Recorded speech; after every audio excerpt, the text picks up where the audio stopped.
사랑하는 성도 여러분, 어제 보름달이 떴는데 저녁에 보름달을 보셨습니까? 저도 어제 저녁에 운전을 하면서 보름달을 보았는데 무척 크고 아름다웠습니다. 오늘 제가 설교를 시작하면서 보름달에 관하여 이야기를 하는 그 이유를 여러분들 한번 생각해 보셨습니까? 설교를 들으시면서 그 답을 찾아보시기를 바랍니다. 또한 제가 지난주 칼럼에서 말씀을 한번 드렸는데 저의 칼럼을 읽으신 분들은 다시 한번 그 내용을 되짚어 보면서 제가 오늘 보름달에 관하여 이야기를 하는 그 이유를 생각해 보시기를 원합니다. 오늘은 종료주일이고 다음 주일은 부활절입니다. 우리가 12월 25일과 같이 예수님의 성탄절은 우리가 자연스럽게 알고 있지만 매년 부활절은 언제인지 달력을 보고 확인을 합니다. 그리고 매년 종료주일이 언제인지 재수요일이 언제인지 달력을 봅니다. 그 이유는 매해마다 부활주일이나 종료주일, 재수요일이 달라지기 때문에 그렇습니다. 그러면 이렇게 부활주일이 달라지는 이유가 있다고 하면 기준이 있다는 것을 우리가 생각을 해 볼 수 있는데 부활절을 정하는 기준을 제가 여러분들에게 말씀을 드리겠습니다.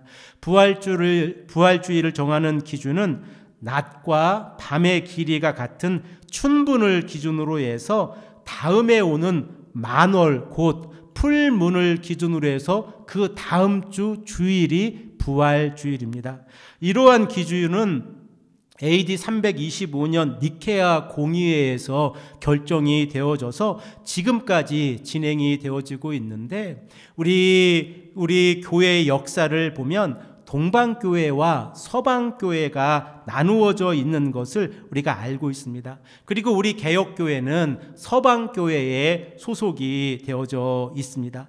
그러면 이 동방교회와 서방교회가 동일한 기준 곧 낮과 밤의 길이가 같은 춘분을 기준으로 해서 만월 다음 주에 오는 이 주일을 부활주일로 한다고 하면 동일하게 동방교회와 서방교회가 매년마다 부활주일이 같아야 하는데 그 부활주일이 다릅니다.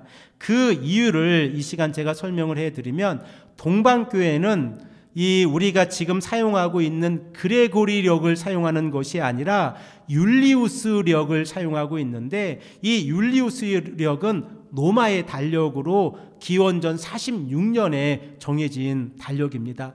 그 기준으로 해서 부활절을 정하고 있고 우리가 소속되어져 있는 개혁교회는 1582년 10월 4일에 확정된 그레고리력을 기준으로 합니다.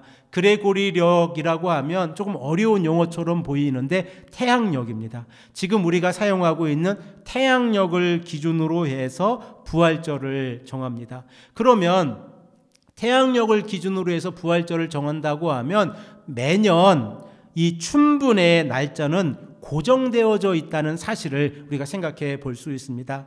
올해 춘분이 언제이신지 여러분들 기억하십니까? 매년 춘분은 동일한데 3월 21일입니다. 이 날짜는 고정이 되어져 있습니다. 그러면 춘분이 고정이 되어져 있다고 하면 춘분이 지나고 난 다음에 만월이 언제인지를 우리가 생각해 보아야 하는데 음력의 달력 가운데에서 보름과 만월은 시간 차이가 조금 납니다. 어제가 보름이었습니다. 그런데 우리가 이 음력을 기준으로 할 때에 만월은 오늘입니다. 그러니까 하루 정도의 차이가 나는 것을 우리가 생각해 볼 수 있습니다. 그러므로 만월을 기준으로 해서 돌아오는 주일이 부활주일입니다. 이렇게 부활주일이 정해지는데 특별히 올해에는 동방교회와 서방교회의 부활주일이 일치하는 해입니다. 4월 20일로 부활주일이 동방교회와 서방교회가 일치합니다. 이렇게 부활주일이 정해지면 40일의 기간 동안이 사순절인데 이 사순절을 정하는 기준은 부활절이 정해지면 그 부활주일을 제외하고 6주간의 주일을 제외한 40일 전입니다. 그래서 올해에는 3월 5일이 이 제의 수요일이었고, 그리고 오늘 곧 4월 13일이 종료주일입니다. 이렇게 부활주일과 종료주일 그리고 제의 수요일이 정해주는 기준을 여러분들이 꼭 기억하셨으면 좋겠습니다. 제가 성도님들과 말씀을 나누다 보니까 매년 부활주일이 다른데 그 기준을 잘 모르시는 분들도 계신 것 같은데 이번 기회에 꼭 기억하시면 좋겠습니다. 이렇게 우리가 부활주일을 정했다고 그러면 첫 번째 부활절은 언제였을까라는 또한 질문을 우리가 가지게 되어집니다. 요한복음을 기준으로 우리가 잠시 말씀을 생각해 보기를 원하는데, 요한복음을 기준으로 해서 성금요일 그리고 부활절 그리고 종료주일에 대해서 생각을 해 보겠습니다. 요한복음 12장 1절의 말씀을 보면 예수님께서 유월절 엿새 전에 베다니에 도착을 하셨습니다. 그리고 대제사장들이 나사로를 죽이려고 했던 날이 바로 그 다음 날인데, 그 다음 날이 종료주일입니다. 그러므로 우리가 기억해야 하는 것은 대제사장들이 이 죽은 나사로를 죽이려고 했던 그 다음 날이 첫 번째 종료주일이라고 하는 사실입니다. 그러면 예수님께서 십자가에 죽으신 날은 언제입니까? 우리는 예수님께서 십자가에 죽으신 날을 유대인의 달력으로 기억하면 좋은데 니산월 14일입니다. 이 니산월이라고 하는 것은 유대 달력의 첫 번째 달력인데, 우리 그레고리력 곧 태양력을 기준으로 하면 3월이나 4월쯤에 해당이 되어집니다. 곧 니산월 14일에 예수님께서 십자가에서 죽음을 맞이하셨습니다. 그러면 니산월 14일이라는 이 기준을 정해 놓았을 때에 우리가 지금 사용하고 있는 그레고리력으로는 언제일까라고 하는 질문을 가지지 않겠습니까? 학자들이 이 질문에 대답하기 위해서 달력에 관하여 연구를 하신 분들이 계십니다. 그리고 우리가 지금 사용하고 있는 이 그레고리력을 기준으로 해서 AD 27년에서 4년 동안에서 이 니산월 14일이 금요일인 날짜를 찾아냈습니다. 그 날짜가 두 날짜가 있는데, 첫 번째 날짜는 AD 30년 4월 7일이고 두 번째 날짜는 AD 33년 4월 3일입니다. 그러므로 예수님께서 십자가에서 죽음을 맞이하신 날이 30년 또는 33년이라는 것을 우리가 생각을 해 볼 수 있는데, 만일 30년 4월 7일에 예수님께서 십자가를 지셨다고 하면 4월 2일이 종료주일이 되어지고 4월 9일이 첫 번째 부활절이 되어집니다.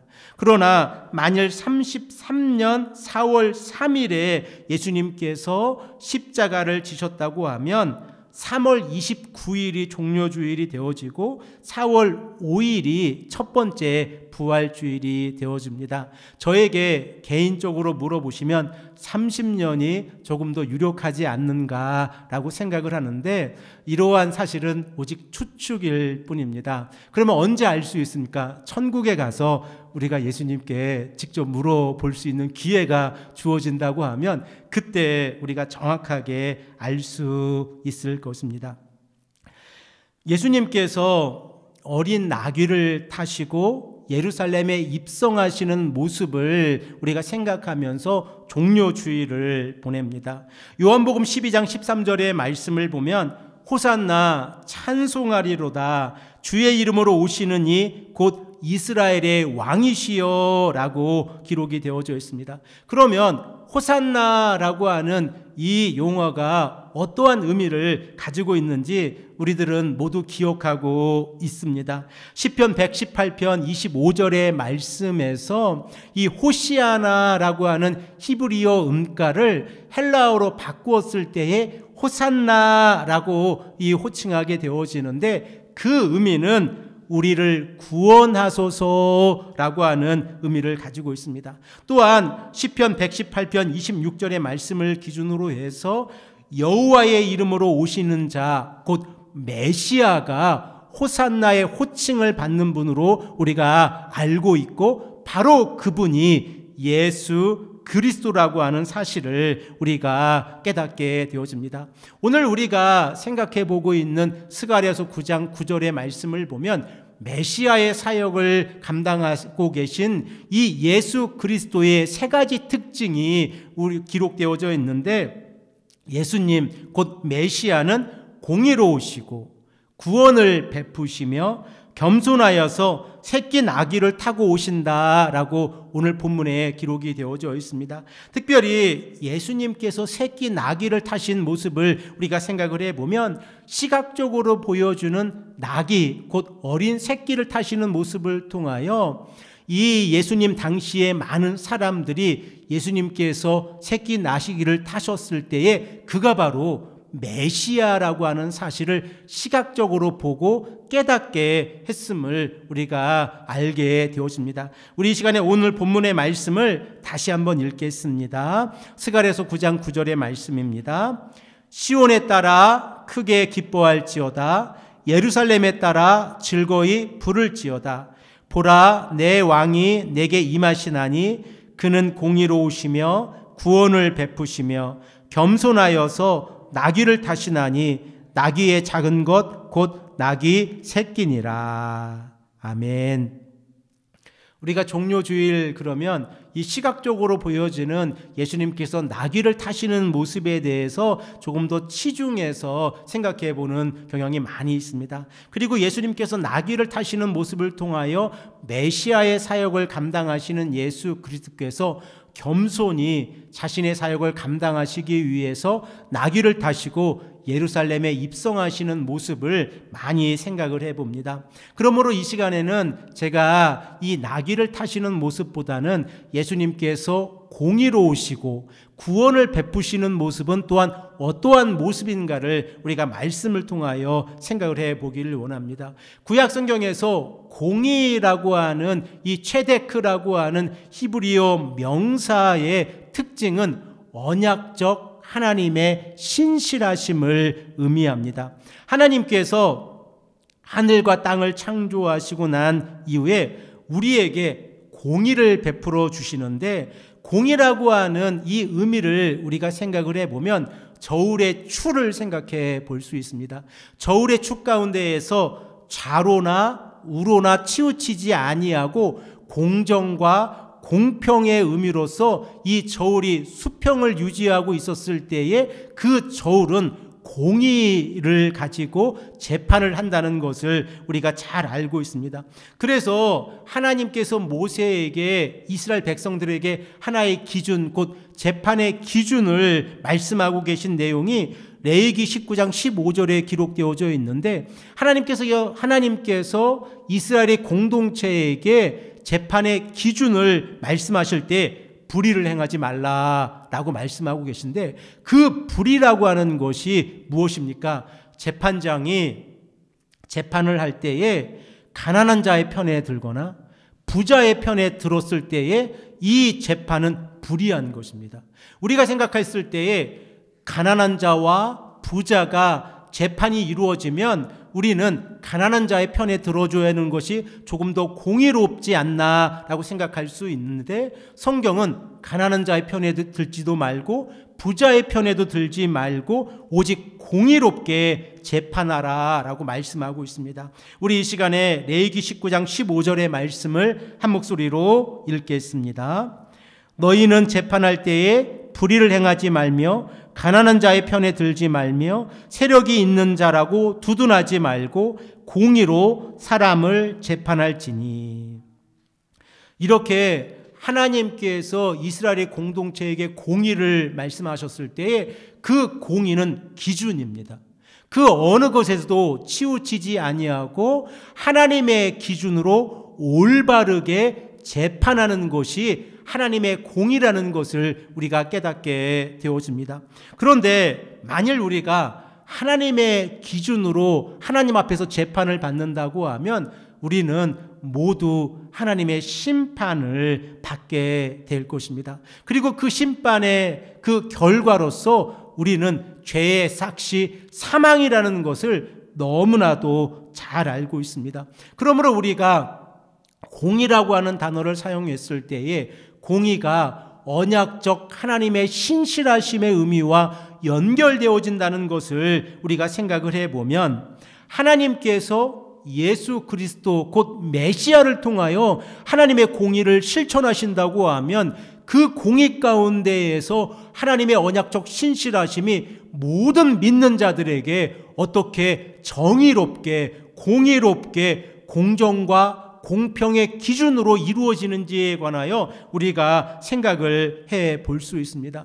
사도 바울은 로마서 1장 17절의 말씀에서 하나님의 의 곧 공의가 복음이신 예수 그리스도를 통하여 이 땅에 나타난다는 사실을 우리에게 말씀하고 있습니다. 우리 실만한 물가교회가 지속적으로 강조하고 있듯이 복음은 예수 그리스도이십니다. 그리고 우리는 복음이 예수 그리스도라는 사실을 로마서 1장 1절에서 4절의 말씀을 통하여 깨닫게 되어지는데, 사도 바울은 복음이 예수 그리스도라는 사실을 우리에게 설명하면서 복음의 세 가지 특징을 우리에게 말씀합니다. 복음의 첫 번째 특징은 하나님의 선지자를 통하여 그의 아들에 관하여 성경이 이미 우리에게 약속하신 것입니다. 그러므로 복음이란 구약 성경에 예언되어진 메시아의 사역이라는 것을 우리가 깨닫게 되어집니다.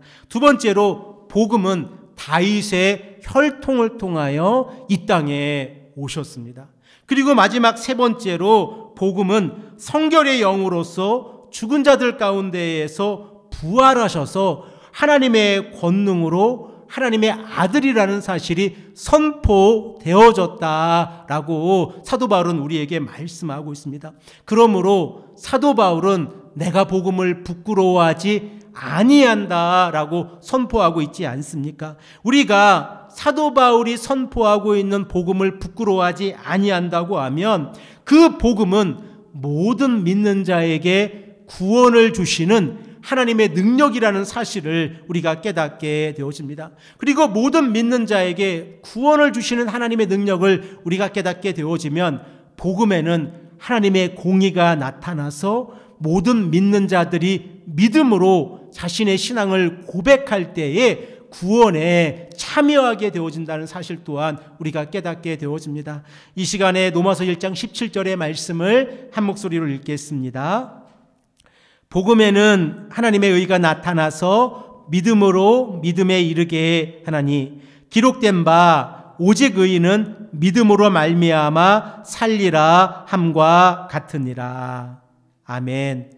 이렇게 복음이신 예수 그리스도에게 하나님의 공의가 나타났다고 하면 하나님의 공의를 믿는 자들은 구원에 참여하게 되어집니다. 사도 바울은 이 복음이 모든 사람들에게 차별 없이 모두에게 주어졌다는 사실을 로마서 3장 22절에 말씀하고 있는데, 예수 그리스도를 믿는 믿음으로 인하여 이 공의는 모든 믿는 자들에게 차별이 없이 주어졌습니다. 그러므로 우리가 예수 그리스도를 믿고 있습니까? 그러면 하나님께서 예수 그리스도를 통하여 우리에게 공의를 허락해 주셨습니다. 그런데 우리의 모습을 보십시오. 하나님 앞에서 하나님의 공의에 참여할 자들인데 죄 가운데 살아가고 있습니다. 특별히 우리가 구약의 백성들을 보면 그들은 지속적으로 하나님으로부터 멀어져서 우상을 섬기고 있었고, 하나님의 공의로부터 멀어져서 하나님을 멀리하고, 하나님께서 보내신 선지자들의 메시지를 듣지 아니하고 복음으로부터 공의로부터 멀어진 삶을 살아가고 있었습니다.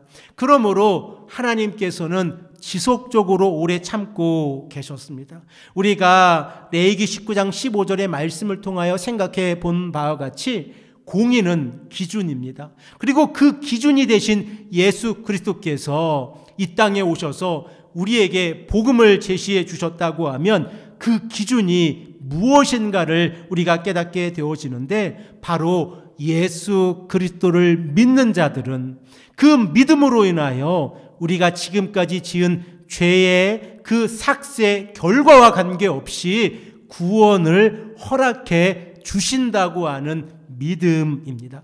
그러므로 우리가 공이라고 하는 단어를 생각했을 때에 구원이라는 단어와 함께 연결해서 생각해 볼 수 있고, 공이라는 단어를 생각해 할 때에 우리는 하나님의 헤세드, 곧 하나님의 긍휼하심과 하나님의 은혜라는 단어를 함께 연결할 수 있습니다.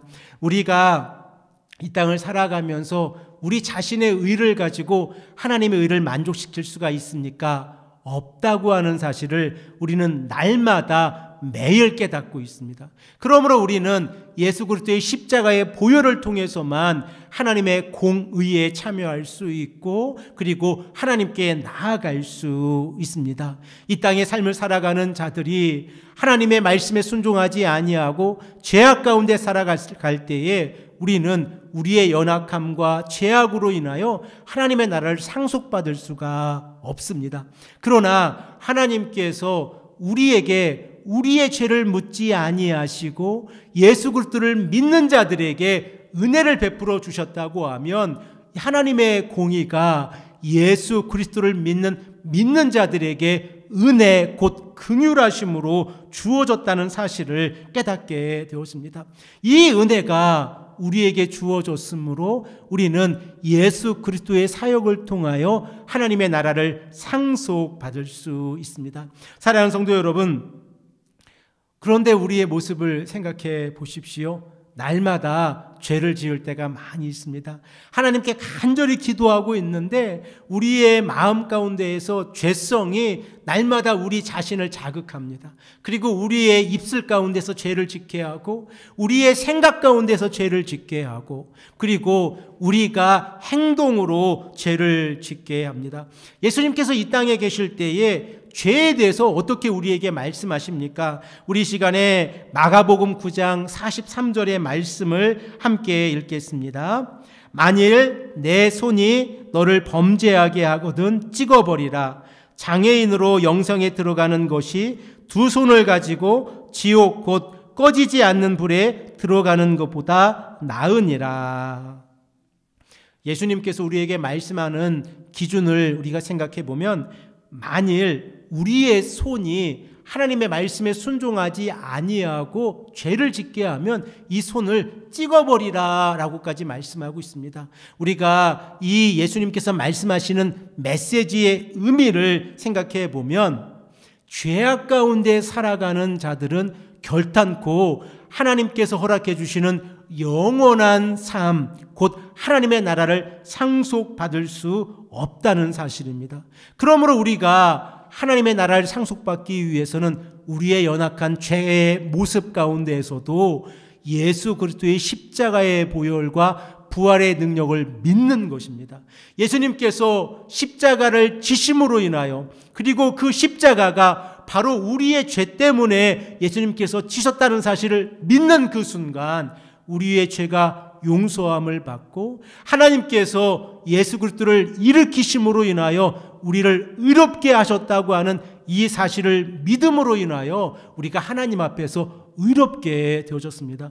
그러므로 우리는 새 생명을 허락받았고, 옛자를 버리고 새 생명 가운데에서 예수님의 말씀에 순종함으로 성령과 동행하는 삶을 살아가게 되어졌습니다. 이제 하나님의 나라를 바라보면서 한 걸음 한 걸음 이 땅의 순례자의 길을 걸어가면 됩니다. 그리고 이러한 삶을 살아갈 때에 우리가 죄악으로부터 멀어져서 말씀에 순종하는 삶을 살아가야 합니다. 그런데 날마다 무너집니다. 날마다 하나님 앞에서, 하나님, 이렇게 연약한 나의 모습을 하나님께 간절히 간구합니다 라고 기도하는 모습이 우리의 모습이라는 것을 우리가 너무나도 잘 알고 있습니다.